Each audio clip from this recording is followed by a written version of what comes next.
अगर आप व्हाट्सएप के यूज़र हैं तो आपके लिए ये बुरी खबर है, क्योंकि आज रात 12 बजे के बाद अक्सर मोबाइल फ़ोन्स में व्हाट्सएप की सहूलत ख़त्म हो जाएगी।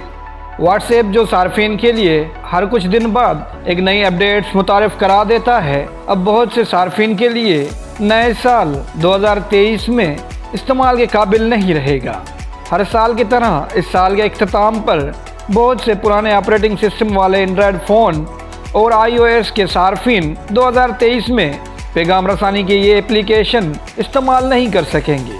इससे कबल एप्पल ने अक्टूबर में अपनी रिपोर्ट में बताया था कि iOS 10 और 11 इस्तेमाल करने वाले सार्फिन तक व्हाट्सएप की रसाई मुमकिन नहीं होगी, जिसके बाद कंपनी ने iOS को अपडेट करने पर जोर भी दिया था।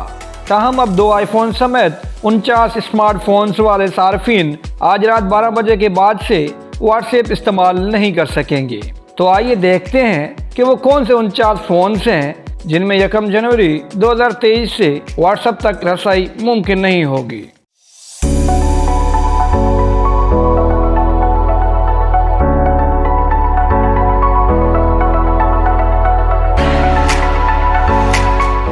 तो ये मोबाइल फ़ोन से जिनमें 2023 में व्हाट्सएप एप्लीकेशन इस्तेमाल नहीं होगी, यानी अब व्हाट्सएप इन फ़ोन्स को एक्सेप्ट नहीं करेगा। फ़िलहाल के लिए इतना ही, मिलते हैं एक नई वीडियो के साथ। To watch more videos, please subscribe to our channel and click the bell icon.